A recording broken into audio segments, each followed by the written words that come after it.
two reviews in one. I don't usually normally do this, but here we have two very similar movies, although they couldn't be much farther apart as far as what they are. But to me, they're similar. Um, Everything Everywhere All at Once, RRR, both movies extremely highly praised. They're going to be on a lot of people's top 10 of the year list. If you go to YouTube and type in and look for a review of these, pretty much every single one of them is going to be just, over the moon talking about them. And I don't know if it was because of the way I watched it or what, but I thought the movies were okay. I did watch these at home and not on the big screen, and I wonder how much that has to do with it.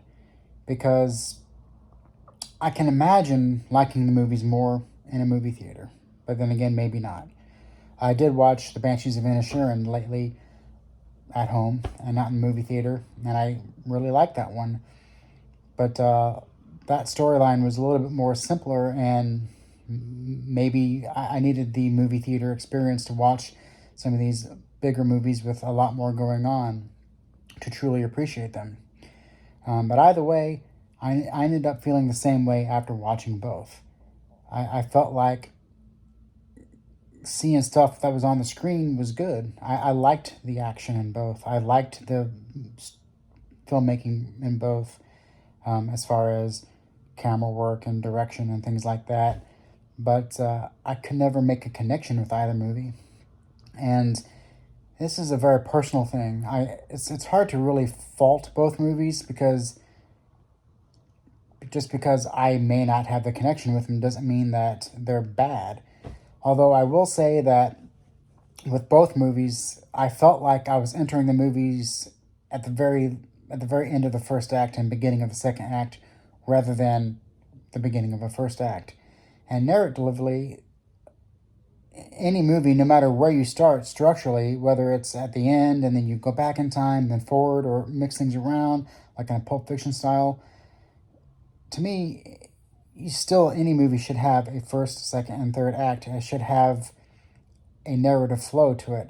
And both of these movies just seemed like they kind of jumped into it, and I was not prepared for what they were going to do. And I can say with Everything Everywhere All at Once, it felt like I missed something. It seems like something happened before that was not included. It's really hard to explain. Maybe other people have the same feeling that I do, but it felt like there was a deleted 20 minutes before the movie started, and I never could quite catch up to the movie. I always felt like I was never engaged with it. Although the acting was fine, everything about it was fine. The editing, the feel of the movie, the overall pace was good for how long it was, but I just could not connect. And very similar situation with RRR, where it's a 3-hour movie, but still felt like it started 20, 30 minutes into a movie that should have been. And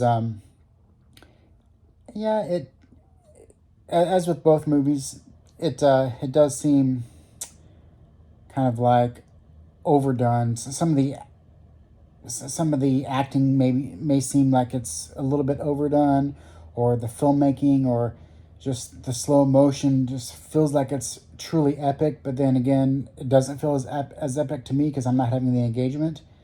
And I'm sure that's maybe a personal thing, and maybe it's something that a lot of people will share, just not people on YouTube doing a review, unlike me. As far as RRR, to me, it's a clip movie. I think I could take some of the action scenes, put those together, and enjoy it for that. But some of the more ways that the actual story is told and acted and written, it just wasn't for me. Now, as far as rating these movies, I would actually recommend anyone to go watch them. For people who like just a wacky movie with multiverse and some inventive action scenes and some crazy things going on, everything everywhere all at once, could be the movie for you.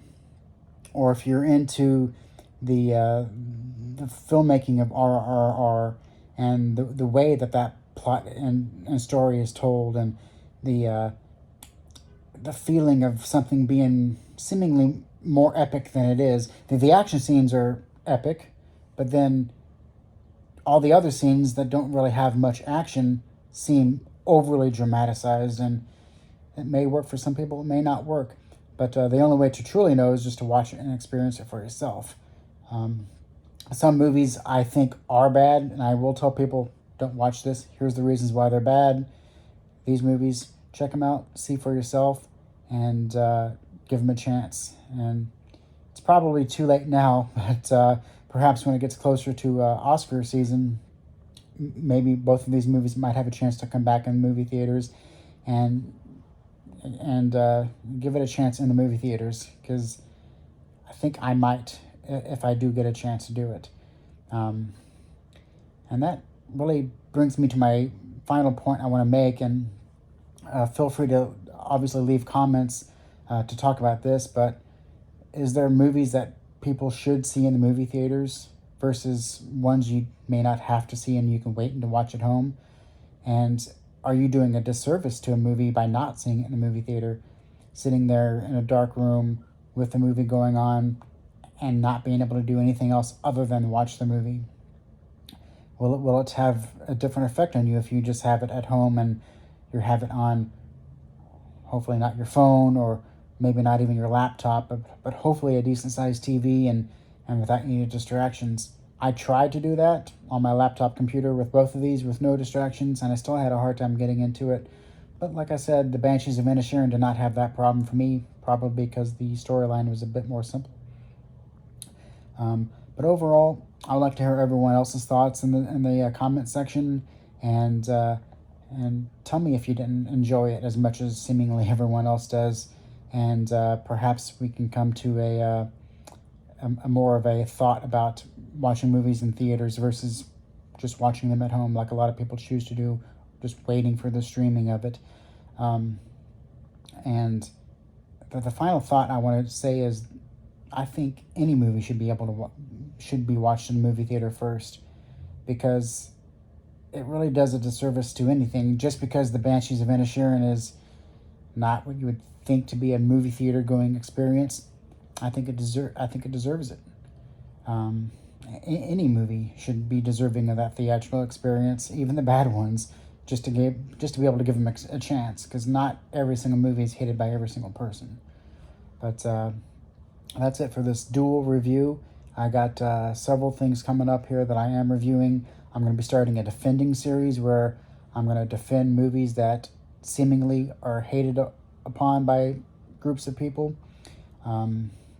And then I'm going to come out with a review of Vesper from this year, and plenty more. So please feel free to comment, like, subscribe, all that good stuff. I'm not going to repeat that in every video, but it would be nice. It would help me get the energy to make more of these videos and become better. I do want to become better at this, and the only way that I'm going to be able to become better is just to continue doing it, and hopefully we can build up a group of people, subscribers, and out there that can really take a look at movies in maybe a slightly different light. I don't like to go into the descriptions of the movies too much or give away too much about the plot details whatsoever. I really don't even like talking about the plot at all.